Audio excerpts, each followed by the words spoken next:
사람이 세상을 살다 보면 그 이름에 합당하게 산다든지 또는 자기가 가진 믿음의 내용대로 산다든지 하는 것이 그렇게 쉽지 않은 것 같아요. 한마디로 말하면 사람이 자기가 말하는 것대로 그대로 살아가는 사람 별로 그렇게 세상에는 많지 않은 것 같아요. 그렇게 사는 게 참 힘든 것 같다 하는 그런 생각을 합니다. 그래서 우리는 자기가 가진 믿음의 내용들을 그대로 간직하면서 평생 살아가는 사람들을 존경합니다. 그런 사람들을 우리가 성인이라고 부르기도 하고, 아, 나도 어떻게 하면 저런 사람처럼 저렇게 가지고 있는 믿음의 내용을 그대로 실천하면서 거기서 어긋나지 않게 살 수 있을까 하는 그런 생각을 많이 하고, 그러면서 그런 사람들, 내가 못하니까 그런 사람들을 보면서 존경하곤 합니다. 사람들은 나름대로 자기의 신념 체계가 있어요. 나는 이렇게 살겠다.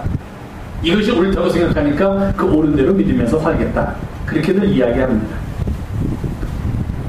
그럼 우리 그리스도인들은 어떠한 믿음 체계 속에서 어떠한 삶의 구조 속에서 살아가는 사람들인가? 바로 복음에 합당하게 살아가는 사람들입니다. 복음, 우리가 믿고 있는 복음의 내용과 우리의 삶이 하나가 되도록 일치하도록 살아가겠다고 그렇게 고백하면서 살려고 애쓰는 사람들이 바로 그리스도인들입니다. 그런데 세상을 살다 보면 우리가 고백하는 믿음의 내용대로 살기가 그렇게 넉넉지 않습니다. 그렇게 살려고 하면은 손해를 보는 것 같을 때도 있고, 그렇게 살려다 보면은 주위 사람들이 우습다라고 그렇게 우리를 비웃기도 하고, 그렇게 살다 보면 세상에서 좀 떵떵거리고 사는 대열에는 들어가지 못하고 늘 그 밑에서 사는 것 같기도 하고, 아, 이거 영 마음이 편찮을 때가 많이 있어요. 복음의 내용대로 살아가는 것이 옳고 나는 그렇게 살기를 원합니다라는 고백을 하지만 실제로 그렇게 살아가려고 하다 보면은 자꾸 이게 뭔가 마음에 맺히는 것이 있다 하는 겁니다. 과연 이 세상에서 자신을 그리스도라고 고백하는 사람들, 자신을 예수님의 제자라고 그렇게 말하는 사람들, 예수님의 사람, 나는 예수님의 사람이다, 그렇게 말하는 사람들에게서 정말로 진정한 복음의 모습을 그들에게서 볼 수 있을까? 만약에 그들이 예수 그리스도의 제자라고 말하면서 복음에 합당하게 생활한다면 그들의 삶 속에서 우리는 복음의 모습을 볼 수가 있습니다. 그런데 그렇게 선포하는 교역자든지 아니면 그렇다고 이야기하는 보통 평신도든지 우리가 그렇게 나는 예수 그리스도의 제자이며 예수 그리스도의 사람이다라고 세상을 향하여 외치는 사람들에게서 과연 정말로 복음의 모습, 복음에 합당한 삶의 모습을 볼 수 있을까? 의심이 들 때가 많이 있습니다. 그러다 보니 교회가 자꾸 세상의 웃음거리가 되고 교회가 자꾸 세상의 조롱거리가 됩니다. 차라리 말이나 하지 말지, 저 사람들은 말은 이렇게 하면서 왜 행동은 저렇게 하는가, 비난의 대상이 되고 있습니다. 나 이렇게 살겠다라고 얘기하지 않으면 아무도 어떻게 살든지 상관하지 않아요. 그냥 세상의 법에 어긋나지만 않으면 그냥 잘 산다 얘기합니다. 그런데 나는 세상의 법보다는 훨씬 더 고차원적인 복음대로 살겠다라고 이야기는 해놓고 삶의 모습은 복음대로 살지 않으면 참 그거 문제가 많은 사람이다, 그런 생각을 하게 됩니다. 복음이 뭡니까? 말 그대로 좋은 소식이에요. 복된 소식입니다. 가스펠이에요. 그 가스펠의 내용은 예수님께서 선포하신 하나님 나라, 그것이 바로 복음입니다. 그러므로 복음에 합당한 삶이라는 것은 이 땅에 그의 삶을 통하여 하나님의 나라가 조금씩 이루어져가는 삶을 말합니다. 입으로 복음에 합당한 삶, 예수 그리스도의 삶이 아니라 그의 삶을 통하여 그가 의도하지 않았는데도 불구하고 눈에 보이게, 때로는 눈에 보이지 않게 이 땅에서 조금씩 하나님 나라가 지어져가는 삶, 그런 삶을 가리켜서 우리가 복음에 합당한 삶이라고 말합니다. 그래서 바울은 빌립보서에서 이렇게 우리에게 권면합니다. 오직 너희는 그리스도의 복음에 합당하게 생활하라. 그리스도인은 그리스도의 복음에 합당하게 생활하는 사람을 말합니다. 과연 복음에 합당하게 살아간다는 것이 무엇인가?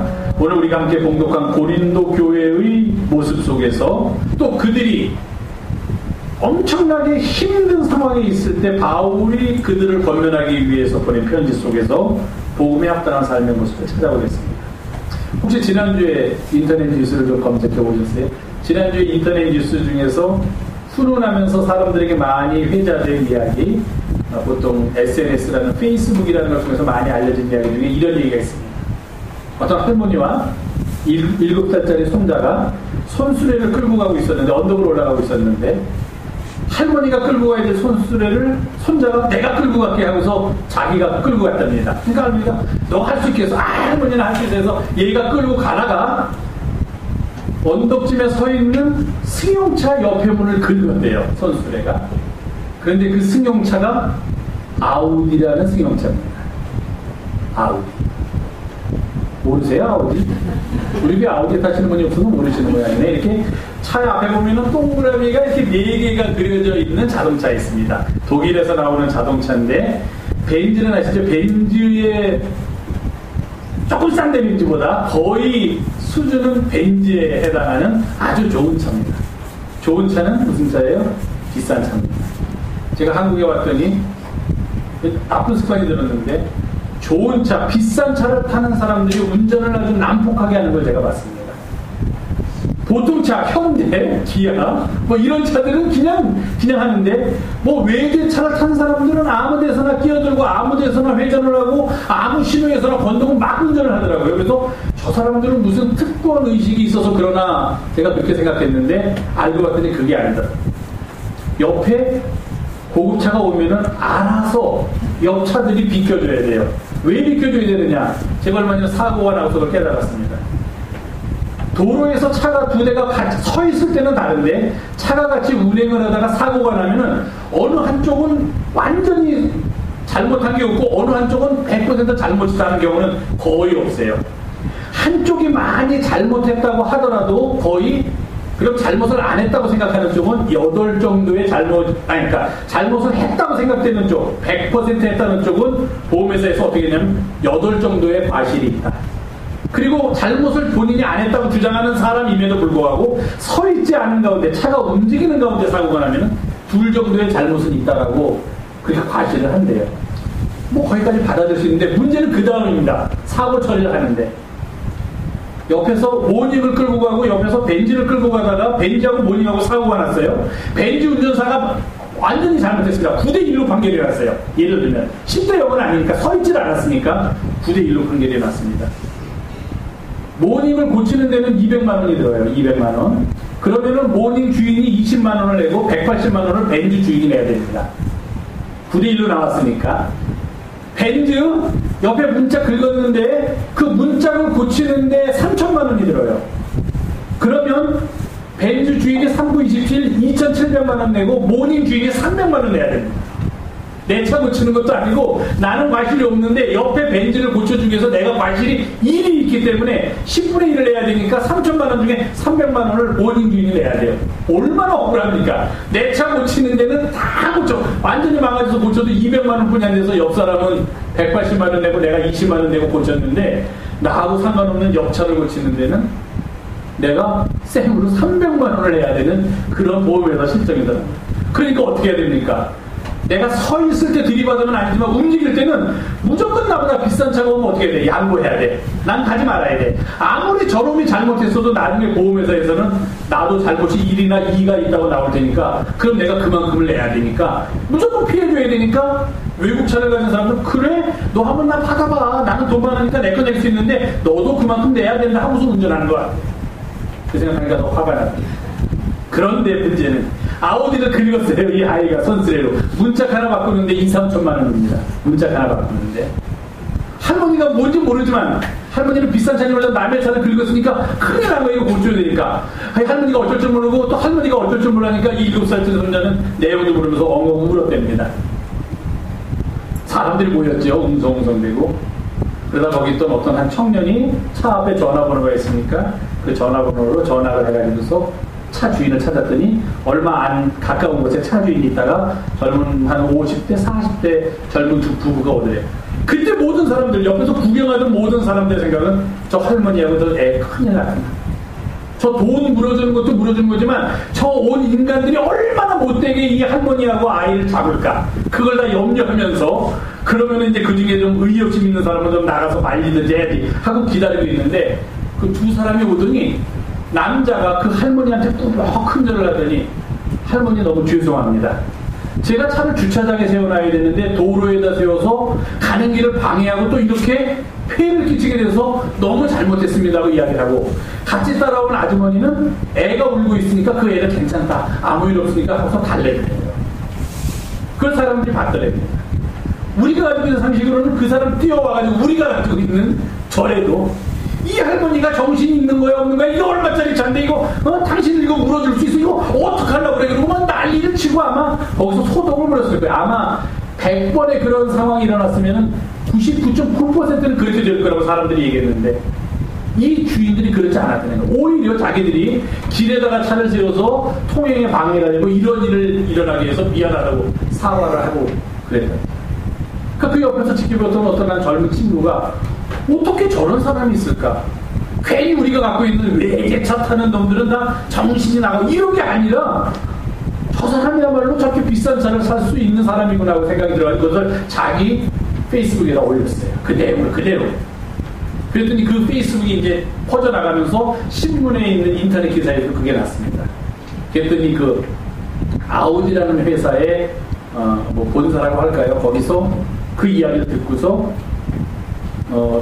그 사고가 난 사람, 그 주인이 자기네 아우디 회사에 연락을 해서 차를 가져오면 무상으로 그 사고 난 것을 원래 상태대로 그대로 고쳐주겠다 하고 이제 아우디 회사에서도 그렇게 물론 그거는 이제 다분히 마케팅 전략이 들어있는 거지만 어쨌든 결과가 그렇게 됐다고 그랬습니다.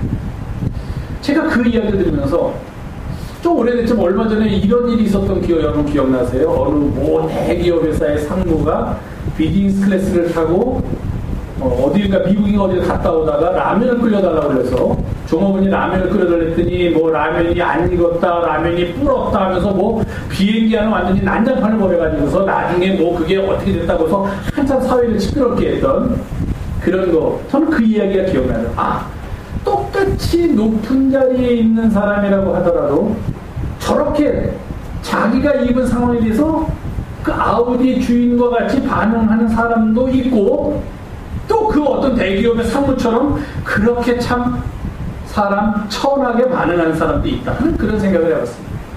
그러면서 제가 오늘 본문을 준비했습니다. 우리 그리스도인들이 복음에 합당하게 생활하는 게 얼마나 중요한가는 것을 다시 한번 깨달았어요. 쓸데없는 아우디하고 라면 얘기를 너무 오래 했는데 고린도 교회로 가겠습니다. 같이 본문으로. 고린도 교회는요, 고린도라는 도시가 아주 큰 도시예요.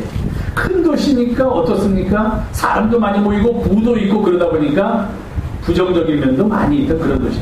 그런 도시 안에 바울이 이제 고린도 교회가 이제 섰으니 얼마나 걱정이 되겠습니까? 아니나 다를까 고린도 교회는 예수 그리스도를 믿겠다고 모여 있는 사람들인데도 멀리 떨어져 있는 바울에게 들려온 고린도 교회의 소식은 그들이 신앙생활 잘하고 있습니다. 별일 없습니다가 아니라 또 이런 문제가 났습니다. 또 저런 문제가 생겼습니다. 또 이래서 파벌이 생겨가지고 한쪽이 교회를 떠났습니다. 어저께는 또 예배 끝나고 이 문제 가지고 두 파가 나눠가지고 대판 싸웠습니다. 이런 얘기만 들리는 거예요. 문제도 다양해요. 파벌이 생겼습니다. 누구는 예수파다, 누구는 바울파다, 누구는 아볼로파다. 막 파벌이 생겨서 싸웁니다.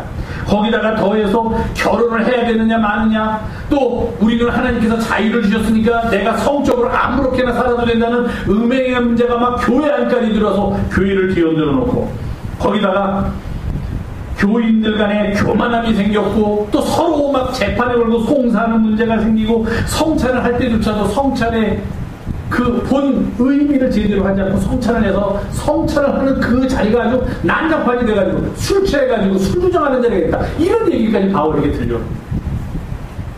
게다가 오늘 본문의 내용은 뭐냐면 먹는 문제 가지고 싸우기 시작했습니다 하는 또 새로운 소식이 들려왔어요.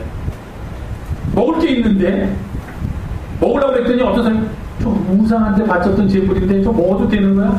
어떤 사람은 먹어도 돼. 어떤 사람은 저걸 어떻게 먹어? 저 믿음 없는 놈이네. 이런 거 가지고 믿음이 있다는 사람은 그걸 먹고 믿음이 없다는 사람은 그걸 먹는 거 가지고 문제 삼고 하면서 먹고 마시는 문제까지 시끄럽게 고린도 교회를 흔들고 있을 당시에 일어났던 문제입니다. 오늘 본문은 앞뒤 내용을 보면 먹는 거 가지고서 생긴 문제를 가지고서 바울이 대답해 준 거예요. 그런데 이 본문의 내용을 잘 읽어보면은 단지 먹는 것에 의해서 생긴 문제가 아니라 우리 그리스도인들이 어떻게 해야지만 복음에 합당하게 살 수 있는지에 대한 문제를 해결해주는 그런 내용이다. 그렇게 말씀드릴 수가 있습니다.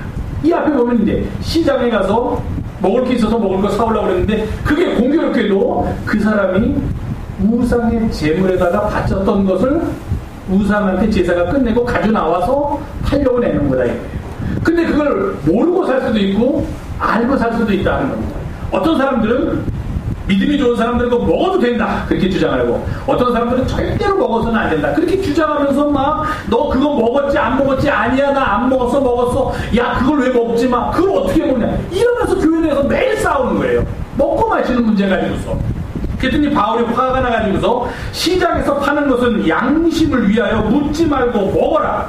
그런데 만일 어떤 사람이 너희를 청해가지고 대놓고 이건 우상한테 바친 제물이다 하면서 이런 거 우리 먹어서는 안 되지 않습니까? 라고 이야기하면 아무리 네 양심은 먹어도 상관없다고 생각해도 먹지 말아라. 이게 바울이에요. 문제는 뭐냐면 내가 가진 믿음을 고집스럽게 상대방한테 주입하지 말고 그 사람한테 덕이 되고 그 사람한테 유익한 방향으로 행동하라는 거예요. 그깟 음식물 하나 먹는들 그깟 음식물 안 먹는들 무엇이 문제가 되겠느냐 하는 거예요. 그러면서 오늘 본문에 말씀했습니다. 모든 것이 가하지만 여러분들이 어떤 행동을 하든지 그거 비난받을 거 없고 가하지만 문제가 되는 것은 그 행동이 유익한 것인가 상대방에게 아닌가 하는 것을 먼저 생각하라 하는 겁니다. 모든 것이 가해. 어떻게 행동해도 좋아. 여러분들이 아무렇게나 행동해도 여러분들은 자유인이니까 자유롭게 행동해도 좋습니다. 예수 그리스도 안에서 자유하니까. 문제는 그러한 여러분들의 행동을 보고 다른 사람들이 덕을 세우는 행동이라고 느끼게 하라 이거예요. 나 혼자만 옳다고 아무렇게나 하지 말라 이거예요. 내가 옳다고 생각한다고 다른 사람한테 강요하거나 다른 사람의 의견을 묵살하거나 다른 사람의 마음의 상처를 고려하지 않거나 그렇게 하지 말라 하는 겁니다. 말 같은 것도 틀린 말 하지 않지 아무렇게나 던져가지고 상대방에게 상처 입히는 그런 말이랑 아무리 옳은 말이라고 하고 아무리 다른 세상의 사람들이 공감하는 말이라고 하더라도 만약에 그 말을 듣고 어떤 사람이 상처를 입게 되면 그 말은 하지 말아라 하는 거예요. 모든 것이 가하지만 모든 것이 유익한 것은 아니고 모든 것이 가하지만 옳지만 해도 되지만 모든 것이 덕을 세우는 일은 아니다 하는 게 바울의 유지예요. 음식물 모든 것 다 먹을 수 있지만 그렇다고 해서 모든 것을 다 먹는 것이 유익하거나 덕을 세우는 일이 아니라면 하지 말아라 하는 거예요. 이게 복음에 합당하게 생활하라 하는 그런 이야기입니다. 그러면서 31절에 가면 하나님의 영광까지 언급하고 있는 걸로 봐서 이 문제는 사실 먹고 마시는 문제가 제일 중요한 문제니까 이 문제는 단순히 먹고 마시는 문제를 떠나서 우리를 복음에 합당한 사람으로 여기느냐 그렇지 않느냐가 여기에 걸려있다. 이렇게 말씀드릴 수가 있습니다. 말은 쉬워요. 모든 것이 가하지만 옳지만 모든 것이 유익한 것은 아니다. 그럼 어느 편을 따르라 하는 거예요? 유익한 쪽을 따르라. 모든 것이 가하지만 그래 너 그렇게 말해도 되고 그렇게 행동해도 되고 그렇게 처신해도 돼. 그러나 그것이 덕을 세우는 일이냐 아니냐를 분별해야 된다. 바울은 이렇게 말하고 있습니다. 단순한 말이지만 내용의 깊이는 무궁무진합니다. 우리는 모두 다 우리 나름대로의 사고 체계가 있습니다. 그리고 그것이 옳다고 믿으며 세상을 살아갑니다. 그래야 합니다. 사람이 줏대가 있어야지 옳다고 생각하는 바가 있어야지 그것도 없이 그냥 흐물흐물거려서 살아가면 안 됩니다. 그런데 거기에서 문제는 뭐냐면은 내가 옳다고 주장하고 생각하는 것들로 인하여 다른 사람들은 그와 같지 않은 생각을 가진 사람들한테 덕이 되지 못하거나 때로는 나의 옳다는 신념 때문에 분쟁이 생기는 것을 종종 살면서 보게 됩니다. 말하는 사람이야. 아니 내가 내 생각 말하는데 그리고 내 생각 틀린 것도 아는데 뭐가 잘못됐느냐라고 말할 수 있겠지만 우리의 삶에 중요한 것은 그것이 옳고 그르냐 그 말하는 사람이 어떻게 생각하느냐가 아니라 그 상대방이 그 말이나 행동을 듣는 상대방에게 유익이 되느냐 덕이 되느냐 하는 것을 고려해야 한다고 생각합니다. 자신에게 옳다고 하는 생각이 꼭 상대방에게 유익이 되거나 덕이 되지는 않기 때문입니다. 사실 어린애들을 보면 이쁜 애들도 있고 때에 따라서는 조금 못생긴 아이도 있을 수 있습니다. 저도 어릴 때 이뻤는지 못생겼는지 모르지만 저는 그냥 항상 이 미모를 유지해 왔다고 생각하는데, 여기 지금 이 자리에 없으니까 제가 잠깐만 할게요. 저희 사랑하는 딸이 처음에 태어났을 때, 너 남자지, 너 여자 아니야, 제가 속으로 남자같이 생기고 못생겼더라고요. 그래서 얘가 여자인 걸 나타나기 위해서 그 없는 몇 월 안 되는 머리카락에 항상 핀을 하고, 사람들이 아이고 아드님이 잘생기네 장군감이네 그럴까봐 여기다가 핀을 하고 다녀야만 합니다. 파란색은 다 피하고 핑크색으로 주변을 도배해야 되는 그런 일이 있다는 거예요. 그런데 누가 만약에 틀린 생각 아니죠? 부모도 그렇게 생각하는 거예요. 아, 얘는 애인데 왜 이렇게 못생겼어? 옥상에서 떨어도 메주같이 생겼네. 그러면 부모가 아무리 그렇게 우리 애가 이쁘지 않게 생겼다고 생각하더라도 그걸 듣는 순간 어떻게 하셨어요? 저도 그렇게 늘 생각했는데 어머 우리 생각이 일치하고 이러겠습니까? 아무리 그래도 그 사람은 그렇게 말해서는 안 된다는 거예요. 그 정도도 판단 못하면 말하지 말고 살아야 되고, 내가 이 말해가지고 저 사람이 상처 입을지 좋아할지 그거 모르고 막 말하면은 입 딱 다물고 살아야 되고, 그 정도 사리 분별의 판단이 있으면은 적어도 상대방한테 그 말 한다고 뭐가 좋아집니까? 그래 우리 애 못생겼다 어쩔래 이거지 뭐 좋아지겠어요? 야, 저 사람은 항상 어느 상황이든지 저렇게 어려운 상황에서도 오직 진리만을 말하는 사람이구나, 대단하구나, 주변 사람들이 각축치겠습니까? 그렇지 않다는 거예요.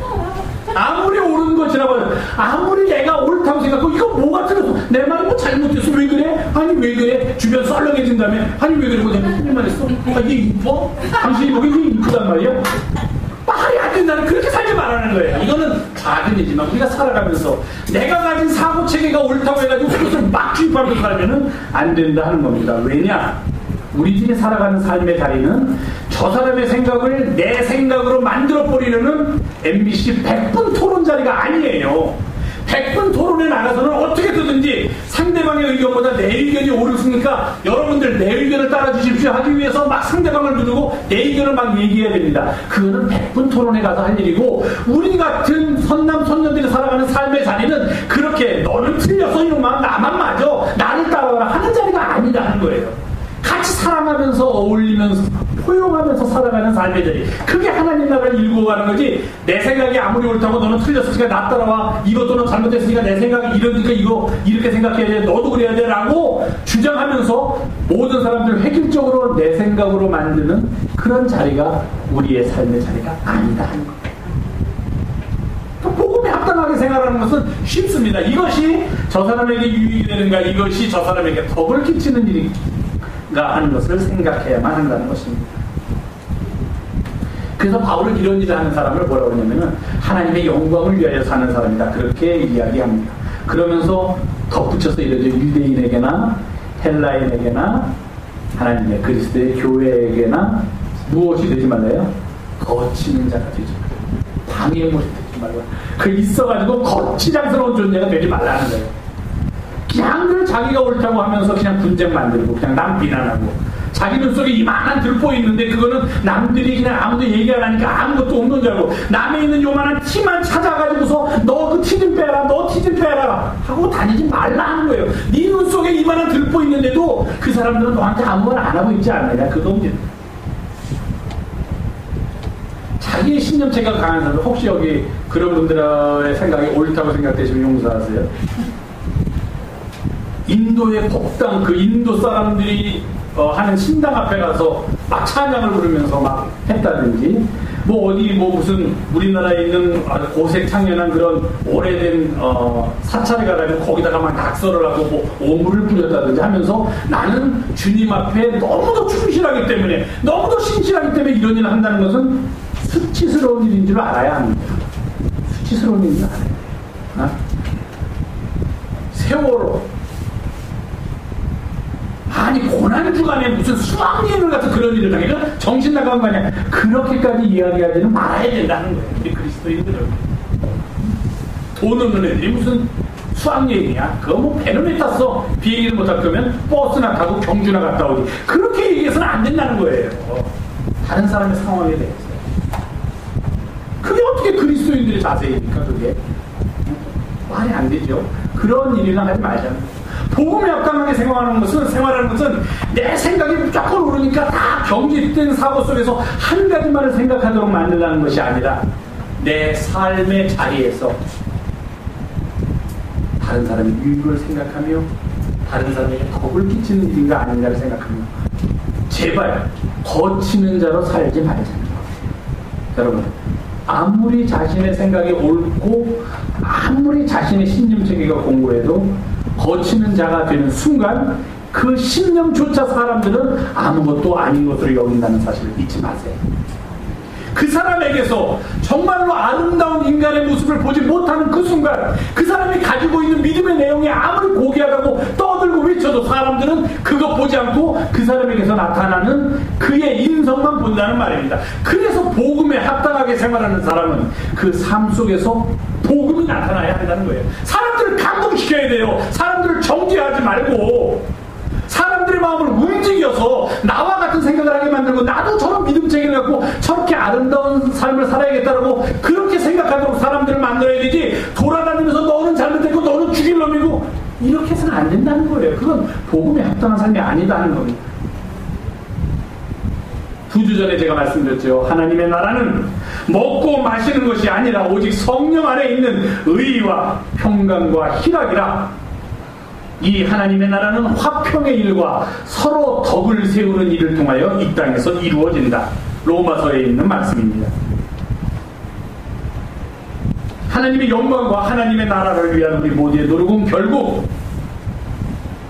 덕을 세우는 일, 다시 말하면 우리의 용어를 빌면은 복음에 합당하게 살아가는 가운데 이루어짐을 반드시 기억해야만 한다는 것입니다. 사랑하는 교회 여러분, 복음에 합당한 생활이란 무엇입니까? 그것은 결국 다시 또 우리의 원래 자리로 돌아오게 되는데요, 주님께서 걸어가신 길을 우리도 따라 걷는 것, 그것이 바로 복음에 합당하게 생활하는 것입니다. 우리를 위하여 덕을 세우는 일이 아니라, 우리를 위하여 우리의 유익이 되는 일 정도가 아니라, 우리를 위하여 자신의 온 몸을 내어주신 예수 그리스도를 따른다면, 그렇게 주님을 따르는 삶이야말로 세상적으로 말하면 가장 덕을 세우는 삶이고 가장 유익이 되는 삶이고, 우리의 신앙적인 용어를 빌자면 가장 복음에 합당한 생활, 그것이 아니겠습니까? 깊이 오늘의 본문 말씀 또 새기고 새기면서 살아가야 할 일입니다. 모든 것이 가하지만, 모든 것은 다 할 수 있지만 모든 것이 유익한 것은 아닙니다. 모든 것이 가하지만 모든 것이 덕을 세우는 일은 아니구나. 그러니 우리는 어떻게 살아야 됩니까?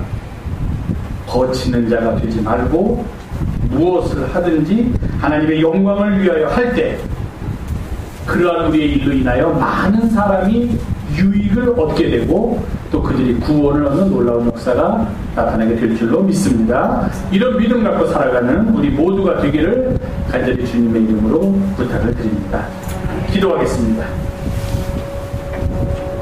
우리를 사랑하시는 주님, 오늘도 저희가 함께 모여 주의 말씀 나누게 하시니 감사드리며 주신 말씀의 길을 쫓아 생명의 길, 구원의 길을 걷는 우리 모두가 되게 도와주시옵소서.